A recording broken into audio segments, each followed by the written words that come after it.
I'm Claira Hermit. Welcome to this episode of the Help Yourself podcast. Please make sure that you review the podcast, like it, subscribe, whether you're watching it, whether you're listening to it, however you are digesting the Help Yourself podcast, please make sure that you promote it and get involved. Joining me on this episode is the one and only Rachel Amma.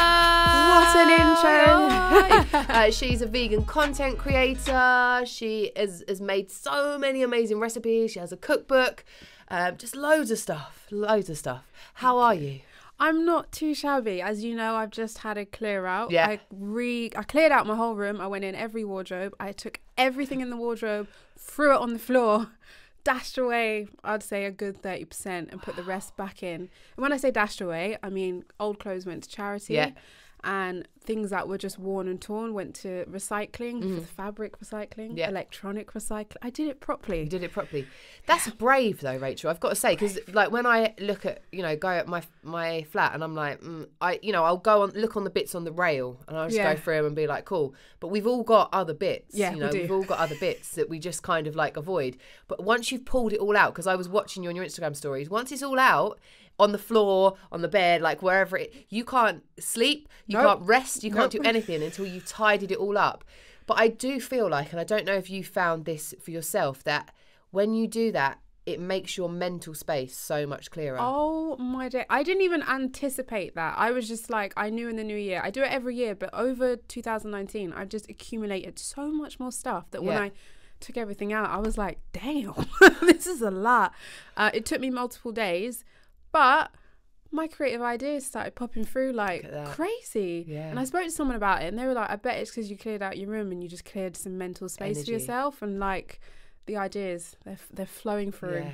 And I always feel like that. Like whenever I've cleared stuff, I feel lighter. Yeah. Or even like normally on a Sunday is my day to like blitz my flat, like hoover, clean, you know, kind of do all of the chores, like all of that kind of stuff. And when it's done, I just kind of sit there and it's almost like a little bit, I don't know how to say it. I want to say like heavenly. It's just like blissful that it's done.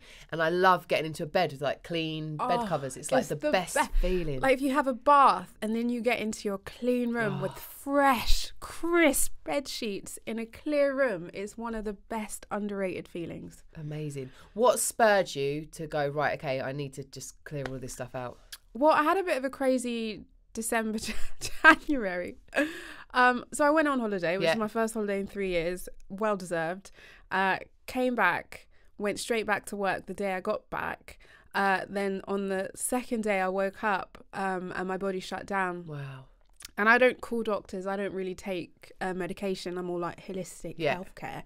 And I was like, wow, like my whole body's aching. This is very weird. I'm just going to try and, rest and hope it passes. It got to like 4 o'clock and I was like ready to cry because it was like a constant like ache and it was painful and I couldn't sleep. It wouldn't anyway.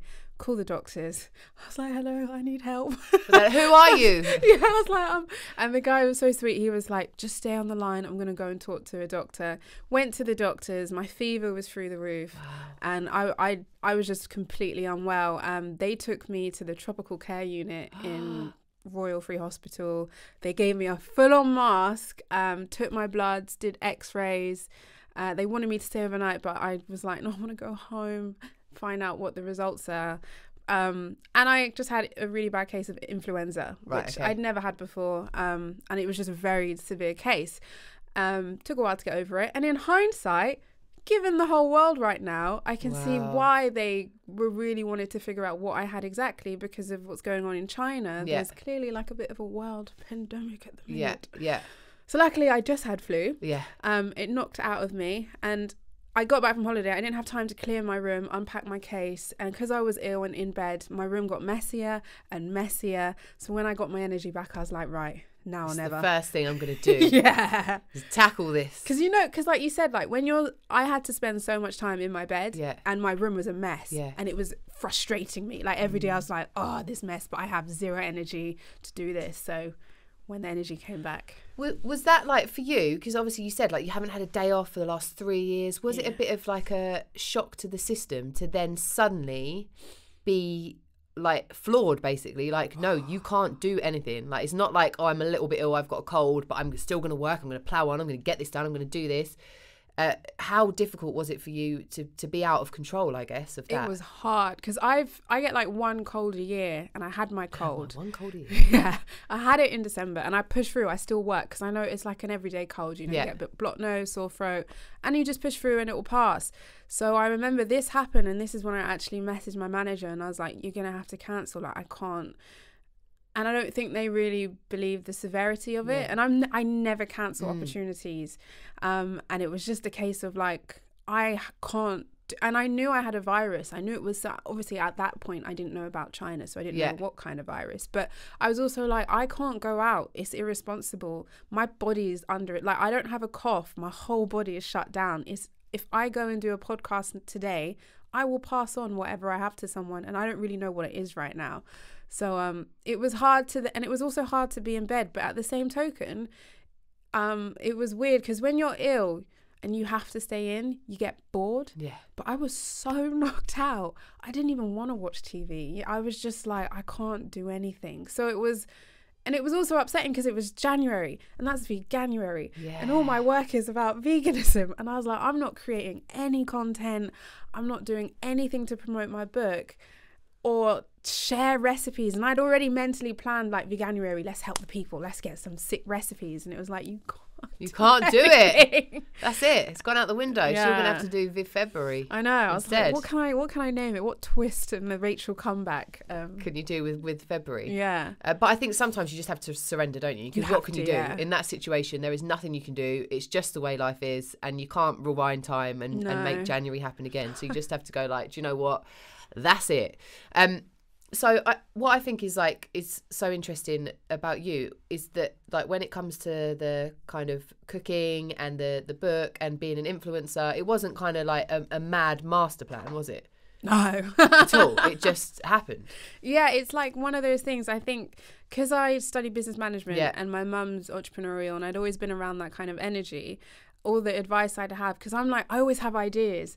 And my uncle always said to me, like, whatever idea you have, just don't be you have to be fluid with it because you never know what opportunities will arise or where it could go. Don't be stuck on an end goal. Be very fluid. So when I did start my YouTube channel, I didn't really know what was going to come of it. I was doing it more just to share and help recipes. And like, you know, if this becomes some kind of career, I don't know what kind of career, let it be. If it doesn't, it might guide me to something else. Like, it's something I'm passionate about. It's where I can be creative and learn new things. Let's give it a whirl. Let's give it a go.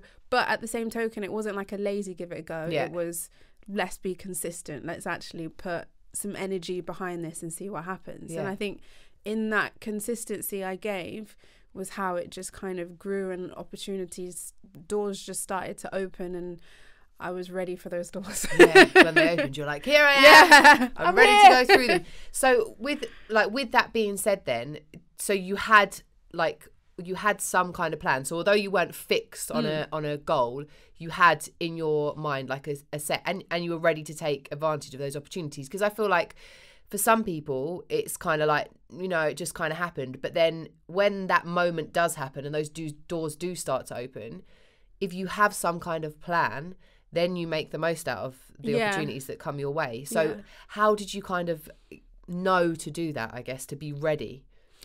I think having done university, business management, didn't want to do it, but it was a safe option. And I was around business. Left uni, applied for loads of jobs, didn't get a load of jobs. I wanted to work in music management, actually. Did a few internships, really bad internships, no money, really not cute. Started working at Urban Outfitters in Oxford Street, met the best people I've ever met. You're around creatives, and I was just kind of like trying to figure out what I wanted to do, and I knew I wanted to be successful, but it had to be something I was passionate about. Decided to go traveling. I needed more money than Urban Outfitters could give me. So I worked as a recruitment consultant in biological sciences, which I knew nothing about, which was the worst job I ever had. And doing that, I'm not even going to call it a 9 to 5. I should call it more of an 8 to 8 job. that was soul destroying in so many different ways, and just having a job where I was told to be untruthful, which was not in me. Doing a job I really detested, which helped me go and travel for 6 months. It was kind of like all the building blocks in, you need to find what you want to do, and it needs to be something that you love, and you do want to be a successful person in whatever you do in life. It just spurred, when I am going to put my energy behind something, I'm putting my energy there, and I'm being consistent, and I want to make the most out of it wherever it takes me. How long did you have to do the horrible job before you could afford to go travelling? I saved a lot at Urban Outfitters by 1, cycling, and 2, just eating hummus and pita bread every lunchtime. And then in recruitment, I think I only lasted five months. But that was enough. Oh, yeah. Some recruitment offices are fine. I know friends that are in those. I was just in one that really destroyed Wasn't me. that great. But then you then got your like stockpile of money, and then you're like, right, I can go now. Yeah. Where did you go, and what was kind of like the biggest learning experience for you? I did the typical green go around South America, which, oh my days, like Colombia was my favourite. So I did that as you? well. Oh, sick, right? Yeah. So great. And then after, so we started in Argentina, Brazil, Chile, Peru, Bolivia, Colombia. Yeah. Then from Colombia, we flew to Miami, and then road tripped up the coast and did like New Orleans, and did Houston, and did Texas. Well, Houston is in Texas, but you know what I mean. Then we went to San Francisco, and then we finished in Las Vegas. Yes, classy, oi, oi. Classy. And I think the tokens I got from that was, one, every day is different. Yeah. And that, I love that. We planned like the flights, and we had like 4 flights, and every day we figured out where we were going to go, how we were going to get there. And we just went, and we just got there, and we just booked a hostel like the day of. Yeah. And I love that spontaneity. The other part I got was just being around so much culture and different culture. Like, I've gone to Caribbean, I've gone around Europe, but I'd never been to South America. I have South American friends, but it was my first time in the culture. Another token was food. Yeah. Were you vegan then? No, okay. But lactose intolerant, which was still tricky because in South America they love their cheese. Queso. They love it. So I got all this wealth of food and exploration, and then I did the States, and that was a whole different ball game, but still food.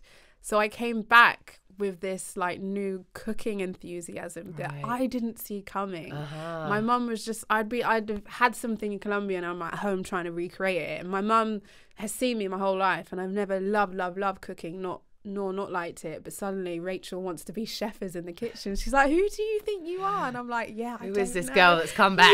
What have you done with my daughter? Literally.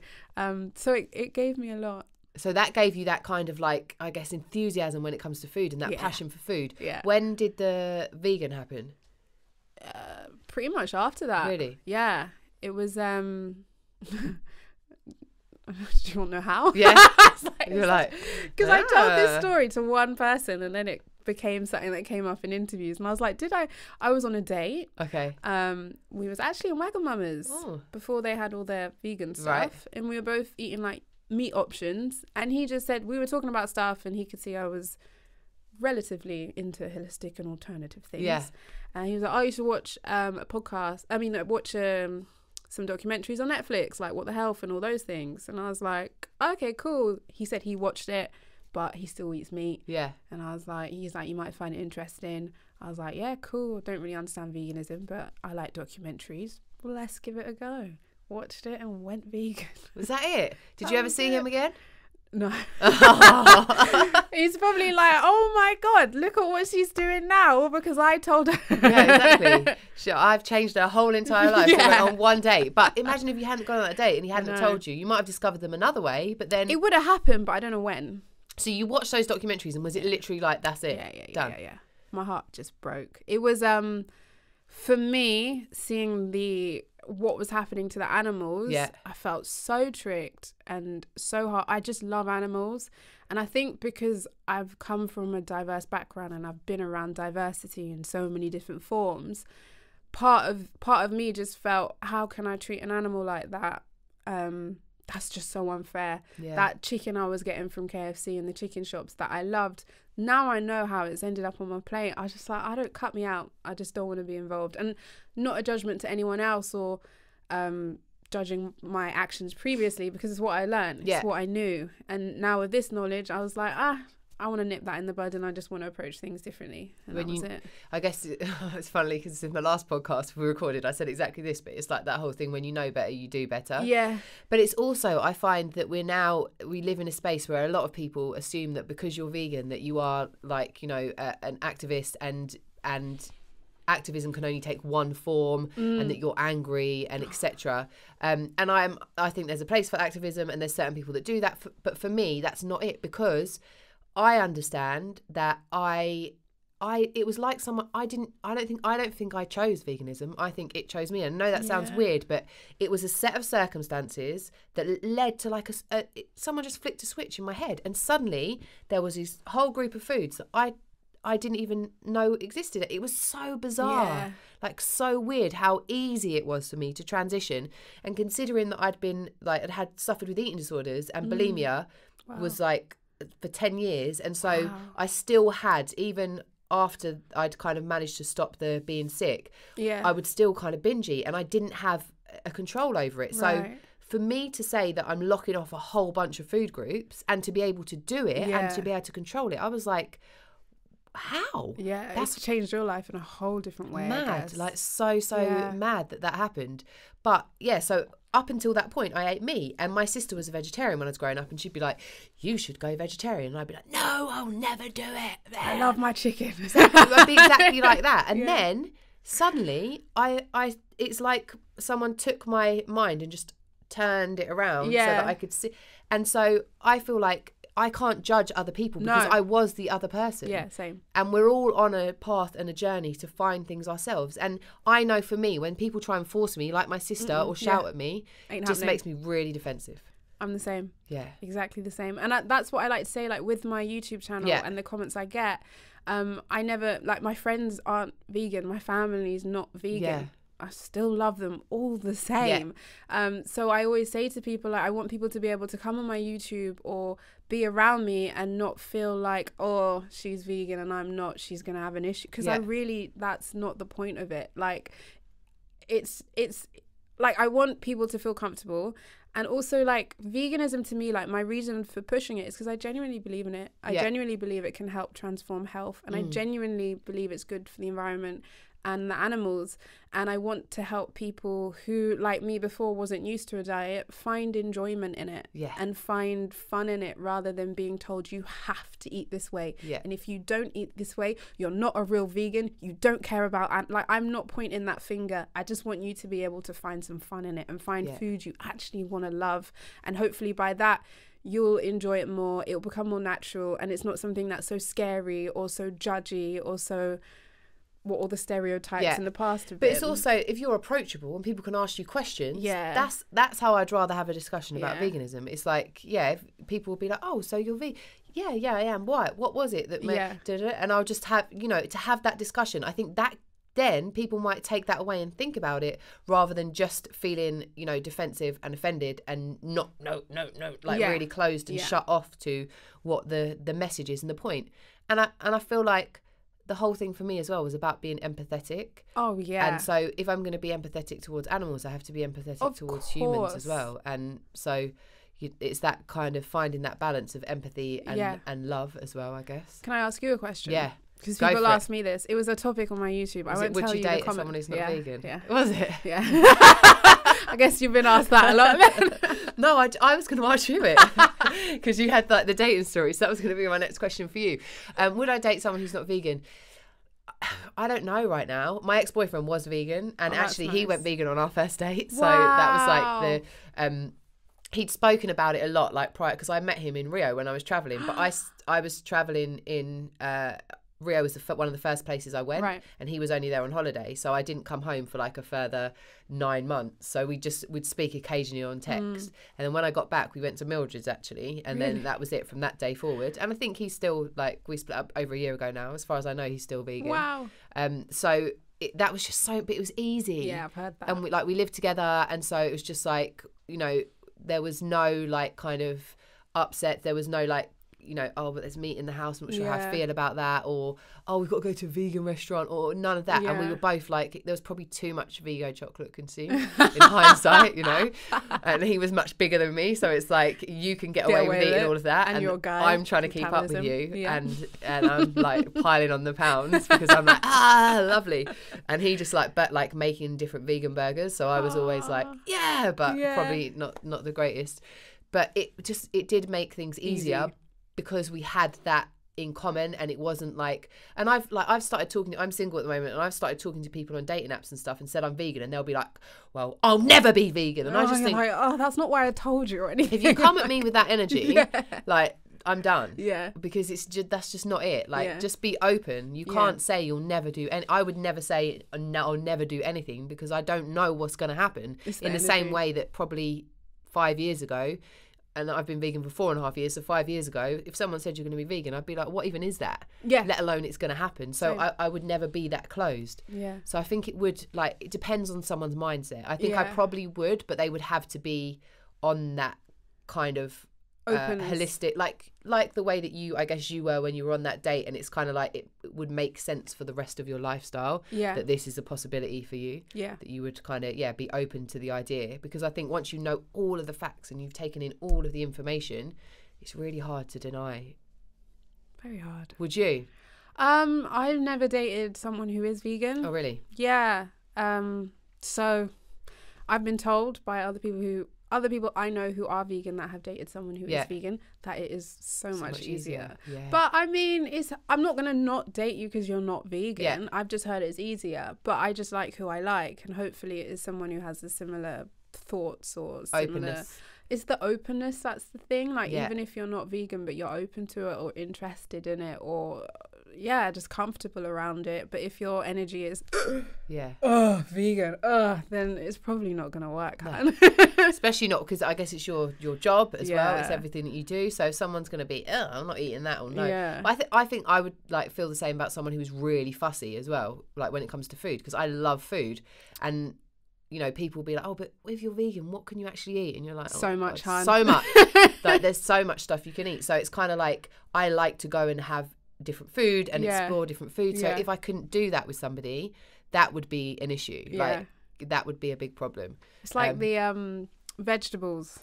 Some people still haven't appreciated vegetables yet in their diets, and they're like, oh, get that green stuff off my plate. And I'm like, it's not attractive, is it? It's not cute. It's not attractive. If you can only eat like meat and potatoes, beige food, no seasoning or anything, like, just, you need to go away. You need to be able to eat vegetables.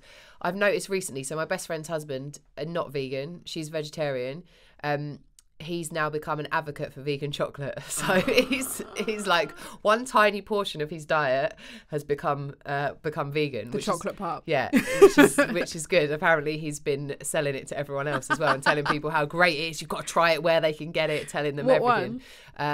So he's had Vegalino, which is the Vigo like truffle things. Right, okay. They're really good. The Galaxy, the sea salt and the salted caramel one. It's all me taking them round, and then he's like, "This is amazing. This is better than it. You'll never know it's not chocolate." Apparently, he has been selling it to the rest of the family. Congratulations, that was your. So that worked, didn't it? So maybe I just kind of hand people out chocolates and be like, "This is vegan." Why? So I think it's like it's good just to open it up to people, so they feel like they can try things and like have that discussion. But I guess when it comes to a relationship, if you say I'm only dating vegan people, that's me being the closed that I don't want other people to be. Yeah, definitely. And also, it takes the the available men. Also, the percentage of vegans is pretty much female. Yeah. So. Yeah, so you're just limiting your it's like a tiny little pool of people that you can date and fight over. So I wouldn't say that to myself. So for you, you went traveling, and then you've turned vegan, and you're like, right, I'm going to start this YouTube channel, and it's going to be about food because you were passionate about it at the time, and I'm just going to see what happens. Yeah. How did you know like how to like create the content? Did you have any experience with cameras or filming? Or just like, do you know what, I'm just gonna give it a go? But it's quite my personality. I did business like I was not in a creative field. I didn't have creative peers around me because my school was business management, And I just was like, well, I want to do this. I want to film it. Obviously, I'm going to have to learn how to film it. I'm going to have to learn how to get lighting. I'm going to learn how to sort out some sound, some editing. And all of this is foreign to me at that point. And that's the beauty of YouTube. I spent hours watching tutorials on what camera to get, what's the best, cheapest lighting, how do I even edit, and then when I'm uploading the content, and how can I make it viewable, searchable, how can I create a thumbnail. And I mean, I say all that and I look back at my first stuff and it's atrocious, because you constantly learn. Like, I think last year's when I updated my microphone, and I was like, because it was expensive, but it just changed the game. And I was like, I love this microphone with all my heart. And I think after I got a new camera and I updated my camera, and like I learned a little bit about how to do slow-mo. Now, it would be easier with the life I now live to have a production team, which I'm still trying to get to. But it's also really fun being able to know how to do everything that creates your business. Yeah. Like, I know how to put out a video and how to create it. And like, I know the ins and outs, and I love that. It's empowering. Yeah. No one can kind of take that away from me. And you're not relying on other people then. So even if you did have a crew or whatever and you wanted to do something, but they weren't available, or someone couldn't do something, then at least you've got the power and the control, I guess, to do it yourself. I'm really not good at relying on other people either. Yeah. I'm just like, I'll just do it. I'll just get it done. I'll do it myself. One of the things I think that when it comes to being, you know, on social media, on YouTube, or any form of being in the public eye, is that we always get haters, and we always get those kind of like people that have nothing good to say. How do you deal with that? Because it's part and parcel. When you start something, you don't ever really think about that, because you're just like, yeah, I'm going to do this thing. I'm really passionate. I'm excited about it. And then, you know, you might get like negative comments or whatever. So how do you cope with that? I actually did prepare for negativity. Okay. And the shock was in the beginning. I couldn't believe how many people were being so friendly and so nice. You build a community, and you recognize the faces on the images and the people. Because I was in the beginning, I can't do it now because it's quite crazy, but in the beginning I replied to everyone, and I just felt like I was like building this fun, cute little community, because I'll come back to the next video. But obviously, as you grow, comes negativity. And I do get like some comments here and there, and I'm just like, if they really annoy me, I'll write a reply and then just delete. Because if I've written it, I'm like, yeah, that would be my reply, but I'm not going to give it to you. I'm not going to give you that satisfaction that you even rolled me at all. You can put that there. And then I just kind of feel like, if I see something that I don't like, a video that I don't like, I just click off it. So for you to just sit there and type a negative or hateful comment just tells me where you're at mentally and where you are. And I'm just grateful that I don't need to spread hate or negativity to feel good. And if that's what you need to do, then that's a shame. But you ain't getting nothing from me. But there was one video that really was like a lesson or learning curve. This guy made a video where he just he watched one of my videos and commentated back. Right. So he basically was like, he called me mentally ill, he called me autistic, he told me I had veneer fake teeth, and he just told to throw in, this is a guy who eeats raw meat. Yeah, context. Right. This is a guy that promotes that you should eat perfectly sane animal blood, raw animal blood, and eat raw meat, and that's the diet we as humans should be. Right. Okay. Nice. So that's his little thing, and at first I didn't know that was his life. So I just read it, I watched the video, watched myself getting attacked, from how I look to my mental health to all that. And then but what got deeper is when I went in the comments, and it was when it was a shame, because for me it was like, the first point of attack in the comments was my race and me being a woman. So then it became,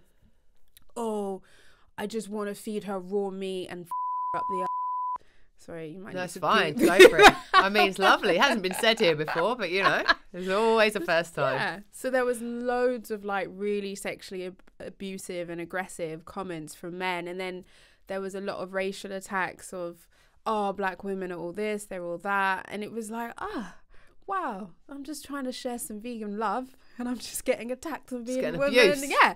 And those comments, like, they sink in. Yeah. You don't want them to, but they do. You do relive them, you do replay them, and you're like, people are imagining or saying that about me. Yeah.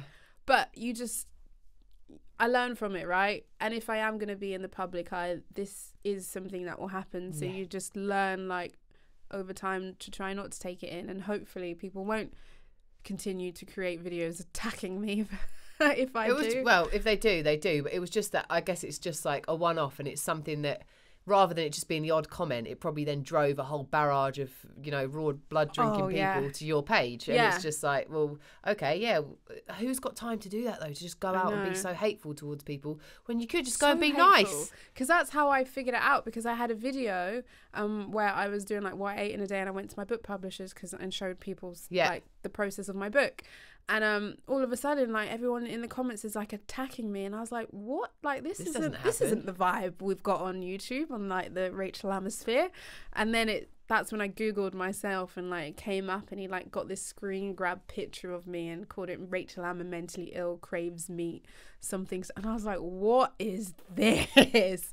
And it's just so much hate. Like, why would you want to be behind something that creates and that fuels hate? I think it's hard as well, isn't it? Because as much as like it would be good if we had to like this kind of like metal armor, none of us actually do. So I don't think it matters whether you're Justin Bieber or whether you're, you know, me. Like, if someone says something horrible to you, as much as you know it's like, you know, it's not true, it's really difficult to get to that point where you don't let it affect you for too long, because I think whoever you are, it will still get to you a little bit. It's still going to burn. There's still that little like voice chipping away in your ear.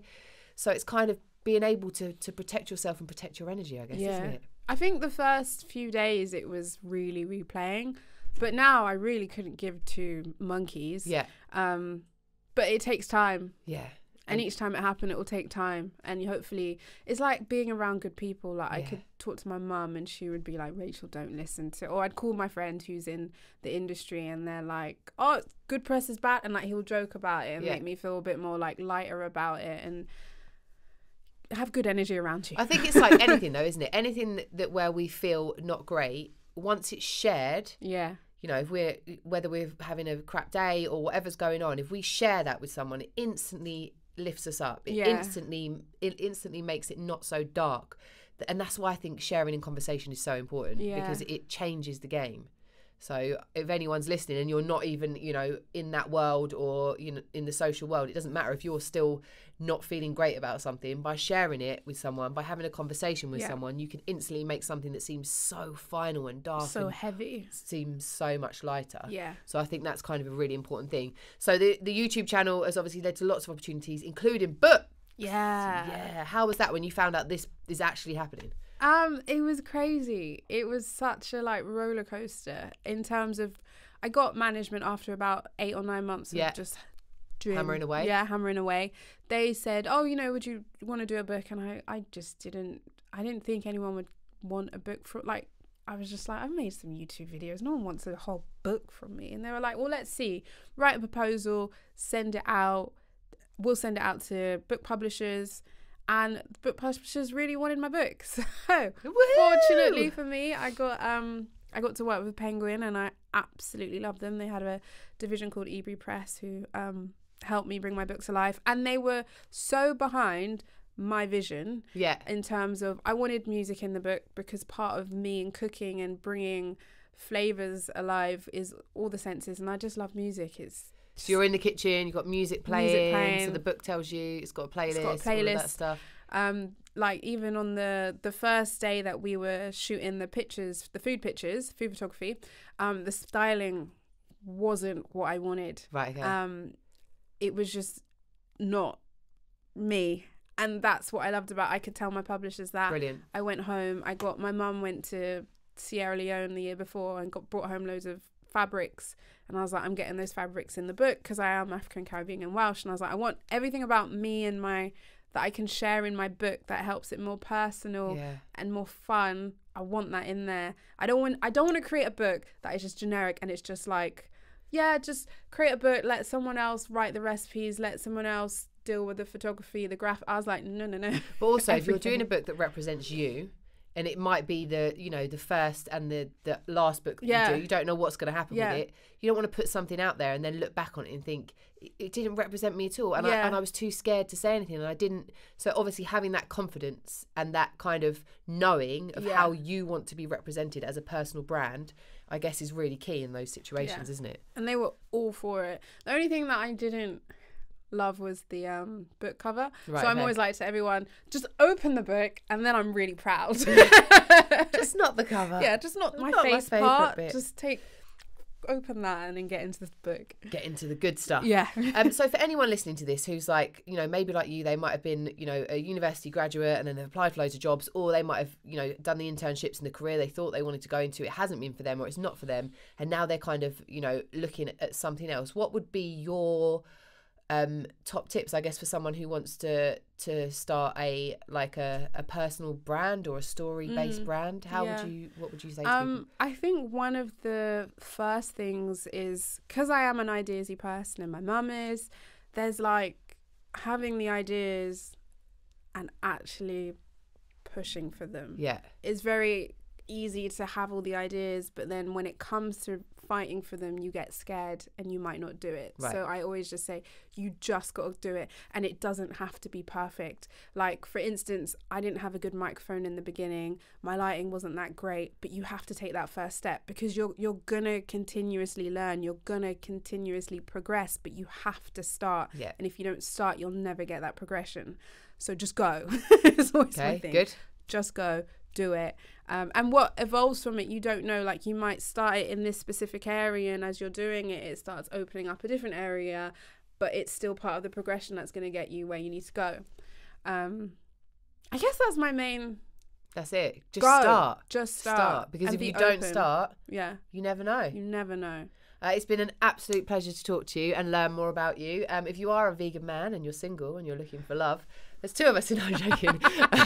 This has been the Help Yourself podcast with Claira Hammett and Rachel Ammer. It's been an absolute pleasure. Please make sure you review, like, share, turn on your notifications, whether you're listening, whether you're watching. And we'll see you next time. Thank you. Goodbye. Cool? I wanted to say thank you, but I wasn't sure if I was going to interrupt. You can say thank you. Oh, thank you. We'll keep this bit in there. Rachel's still here, and she wanted to say thank you. Go for it. Thank you so much for having me. It's been a pleasure. It's been an absolute pleasure. Thank you, mate.